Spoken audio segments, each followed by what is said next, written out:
Hello প্রিয় সাথী ও বন্ধুরা। তো আমার চ্যানেলে সবাইকে সুস্বাগতম। তো বন্ধুরা, স্পোকেন ইংলিশের ফিল্ডে আমি 79 নম্বর ক্লাসে প্যাসিভ ভয়েসের সিম্পল প্রেজেন্ট টেন্সের কতগুলো সেন্টেন্স দিয়েছি, সেগুলো তোমাদের ফলো করতে হবে।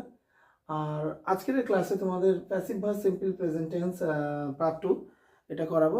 তো প্রেজেন্ট আমাদের এই জানতে গেলে প্যাসিভ ভয়েস মানে ইনঅ্যাক্টিভ, আর অ্যাক্টিভ ভয়েস মানে হচ্ছে কি অ্যাক্টিভ, মানে সে কর্তা সরাসরি কোনো কাজ করছে এরকম বোঝালে প্যাসিভ অ্যাক্টিভ ভয়েস হয়। মানে শুধু এক কথা হচ্ছে কি টেন্সগুলোকে।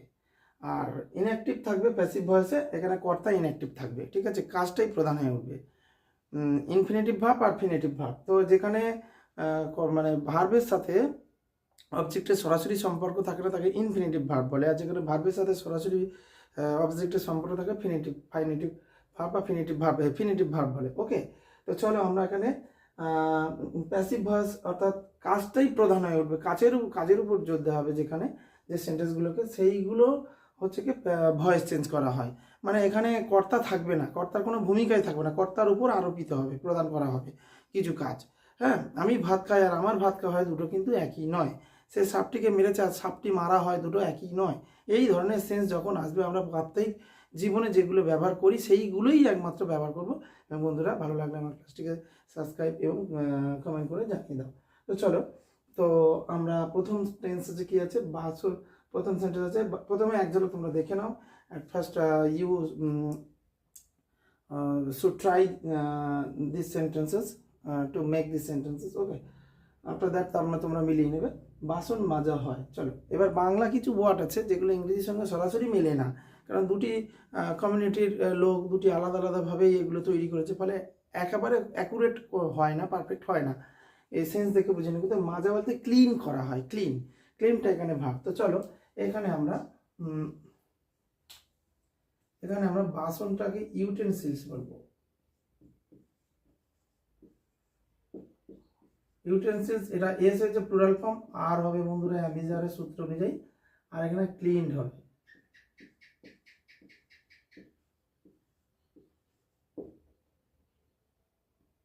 হ্যাঁ, ক্লিন থেকে ভি3 ক্লিনড, ঠিক আছে।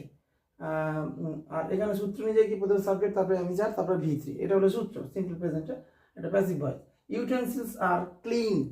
ওকে, দ্বিতীয় যেটা আছে, শসাগুলো ছাড়ানো হয়। আর কে ছাড়ায় সেটা প্রশ্ন আসছে না, কাকে দিয়ে ছাড়ানো হয় সেটা প্রশ্ন হচ্ছে না, শসাগুলো ছাড়ানো, এই কাজটাই প্রধান হয়ে উঠছে যে বাক্যের মধ্যে, শসাগুলো ছাড়ানো হয়। চলো, কিউকাম্বার্স এখানে হবে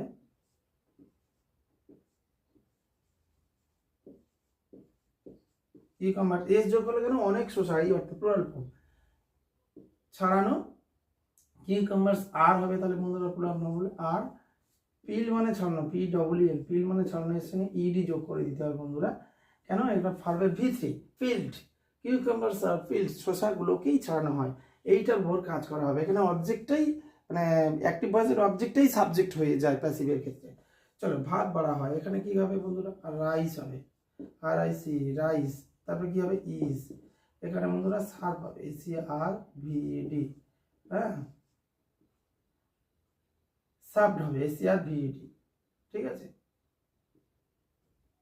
কেন সার্ভড হবে, সার্ভ মানে এখানে রেডি করা হয়, দেয়া হয়, এই অর্থে।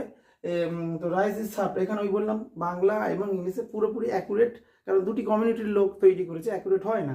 এখানে ভাত বাড়া হয় মানে ভাত রেডি করে দেওয়া হয়। Rice is served, rice is served, SERVED ভি3, সাব SERVED থেকে ভি3 হলো ইডি। এবার আমাকে সাহায্য করা হয়, আমি সাহায্য, আমার উপর কাজটা হচ্ছে আরবিতে। ওকে, তাহলে তোমাদেরকে সাহায্য করা হয়, তাদেরকে সাহায্য করা হয়, এইরকম ভাবে তোমরা বানিয়ে নেবে আরো অনেক সেন্টেন্স। তাহলে কি হবে বন্ধুরা, এটা হবে আই এম, সূত্র অনুযায়ী এম, হেল্প, HELP হবে, তার সঙ্গে ইডি যুক্ত করে দিতে হবে। ইডি হলো ভি3 রূপ, আই এম হেল্পড, আমাকে সাহায্য করা হয়। আশা করছি বন্ধুরা বুঝতে পারছো। তোমরা এইরকম যতগুলো সেন্টেন্স পারো, অন্তত 15, 20, 30 যতগুলো আমরা প্রতিদিনের জীবনে ইউজ করি, সেইগুলো কোনগুলো ইউজ করি, কী ধরনের ইউজ করি, সেইগুলোই প্র্যাকটিস করতে। You have to practice this kind of sentences in our daily life. Okay, মাকে টাকা পাঠানো হয়, মাকে টাকা পাঠানো হয়, তাহলে এখানে কি হবে, টাকাটাই প্রধান হবে, মাকে পরে হবে, টাকাটাই আসল। হ্যাঁ, টাকা পাঠানো, তাহলে কি হবে, মানি। মানি সূত্র অনুযায়ী ইজ, এখানে এসি এন টি হবে বন্ধুরা। Money is sense to mother. হ্যাঁ, কেন মানি ইজ, মানিটা এখানে প্লুরাল ফর্ম নয়, এটা singular form. Money is sent, S E N D থেকে ভার্বের ভিত্তি sent, S E N D sent to infinite, to mother, মাকে, মার প্রতি। তাহলে মাকে টাকা পাঠানো হয়, money is sent to mother. Okay, কুকুরগুলোকে মারা বা প্রহার করা হয়। কুকুরগুলোকে আমি মারি, কে মারি সেটার প্রয়োজন নয়, মারাটাই আসলে এখানে প্রধান হয়ে ওঠে। এই সেন্স আসলেই বুঝে নিতে হবে প্যাসিভ অ্যাকশন হচ্ছে। কুকুরগুলোকে মারা বা প্রহার করা, তাহলে কি হবে? ডগস, এখানে বন্ধুরা লিখি ডগস। ডগস এর পরে কি সূত্র হয়ে যাবে? আর হবে বন্ধুরা, এটা প্লুরাল ফর্ম সেই জন্য আর। ডগস আর কি হবে? বিট হবে, বিট থেকে beaten, B A T E N, beaten. তাহলে কি হবে? ই, এটা বিট বেট বিটেন, এটা হচ্ছে ভিসি, ডগস আর বিটেন, বুঝা গেল? এবার হচ্ছে ঘরগুলোকে ভেঙে দেওয়া হয়, ঘরগুলোকে ভেঙে দেওয়া হয়। চলো কথা না বাড়ি আমরা দেখে নিই ঘরগুলোকে ভেঙে দেওয়া। At first you will try to make this sentence, after that you will match. Okay, at first you stop my video, pause my video and try to make this sentence, after that you will match these sentences. Okay, তাহলে কি হবে? The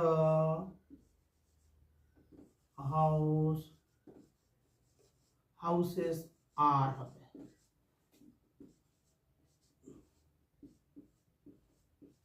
broken, the houses are broken, break থেকে broken বন্ধুরা। ঘরগুলোকে the houses are plural form broken, break থেকে broken third রূপ, ব্রেকের তৃতীয় রূপ হচ্ছে broken। ঘরগুলোকে ভেঙে দেওয়া হয়, ঘরগুলোর উপর কাজটা আরোপিত করা হচ্ছে, কে করছে সেটা প্রশ্ন নয়, ঘরটা ভেঙে দেওয়া হচ্ছে এটাই আসল প্রশ্ন প্যাসিভ ভয়েসে। তাহলে ঘরগুলোকে ভেঙে দেওয়া হয়, হাউসেস মানে অনেক বড় বড় ঘর এইসব, আর ব্রোকেন। ওকে বন্ধুরা, আশা করি তোমরা বুঝতে পারছো। এরকম ধরনের সেন্স যত আসবে তোমরা সেই ডাউটগুলোকে ক্লিয়ার করে চেষ্টা করো সেইগুলোকে সলিউশন করার, এটাই তোমাদের কাজ। এবং আমার চ্যানেলটিকে ভালো লাগলে সাবস্ক্রাইব এবং শেয়ার করে কমেন্ট করে জানিয়ে দাও। ওকে বন্ধুরা, আজকের এই পর্যন্ত, আর নয় পরবর্তী ভিডিও আমরা প্যাসিভ ভয়েসের এটা সিম্পল কন্টিনিউয়াস টেন্সে কীভাবে ব্যবহার করো সেটা নিয়ে আসবো। চলো এই পর্যন্ত।